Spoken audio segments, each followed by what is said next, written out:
दोस्तों, इस समय उत्तर प्रदेश की सियासत पर एक शेर बड़ा फिट बैठता है। आदमी को भी मयस्सर नहीं इंसान होना, बस कि दुश्वार है हर काम का आसान होना। सियासत जिसमें दोस्ती, दुश्मनी, अदावत और फिर मुलाकात का खेल कब क्या कर दे, ये कोई नहीं जानता। नमस्कार, न्यूज़ 18 डिजिटल देख रहे हैं आप। आपके साथ मैं हूं विकास ब्रजेश सक्सेना। बॉलीवुड का एक नाम इस समय यूपी की सियासत में बड़ी चर्चा का विषय बन गया है और वो चेहरा है दमदार अभिनेत्री और पूर्व लोकसभा सांसद जया प्रदा का। अचानक उत्तर प्रदेश की सियासत में उनके नाम ने तहलका मचा दिया है। 22 मार्च 2026 को लखनऊ में उन्होंने सिर्फ 6 घंटे के अंदर बीजेपी के 2 बड़े चेहरों से मुलाकात की और उसके बाद तमाम सियासी राजनीतिक पंडितों के बीच चर्चा तेज हो गई। पहले बीजेपी के प्रदेश अध्यक्ष पंकज चौधरी से पार्टी मुख्यालय में उन्होंने लंबी चर्चा की और फिर मुलायम सिंह यादव की छोटी बहू और यूपी राज्य महिला आयोग की उपाध्यक्ष अपर्णा यादव के वो घर पहुंचती हैं। अपर्णा यादव ने उनके माथे पर तिलक लगाया। जया प्रदा ने हाथ जोड़कर अभिवादन किया। दोनों ने एक दूसरे को गले भी लगाया। अब सूत्रों के मुताबिक अपर्णा यादव के साथ बंद कमरे में करीब 1 घंटे तक बातचीत हुई। ये मुलाकातें महज शिष्टाचार नहीं है, बल्कि सोशल मीडिया पर फोटोज वायरल होते ही सियासी अटकलें भी तेज हो गई हैं कि क्या जया प्रदा की राजनीतिक वापसी होने वाली है। क्या 2027 के विधानसभा चुनाव में वो अपनी पुरानी कर्मभूमि यानी रामपुर से फिर चुनावी मैदान में उतर सकती हैं, या बीजेपी की संगठन में कोई बड़ी जिम्मेदारी उनको मिल सकती है।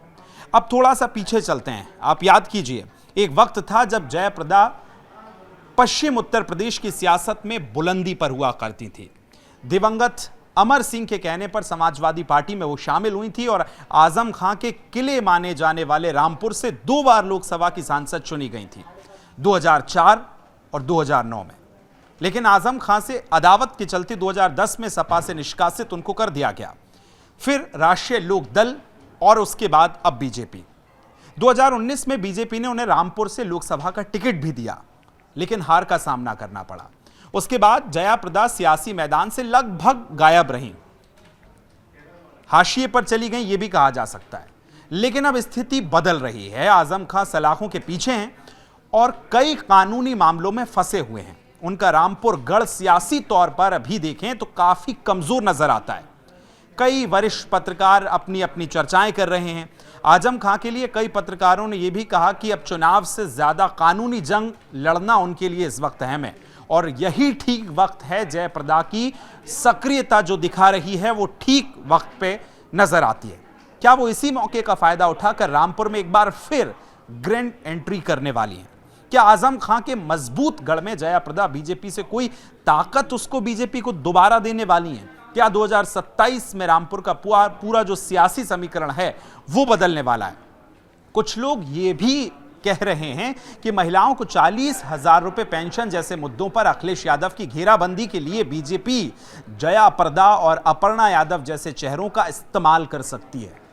तो ये सवाल है कि क्या मुलाकातें सिर्फ औपचारिक हैं या आने वाले समय में बड़े सियासी खेल की एक शुरुआत है? जया प्रदा रामपुर से चुनाव लड़ेंगी या संगठन में रहकर कोई बड़ा काम संभालेंगी?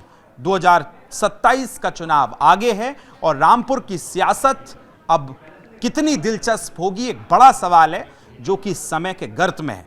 लेकिन इस सवाल पर आप क्या सोचते हैं, कमेंट करके जरूर बताएं। फिलहाल शुक्रिया।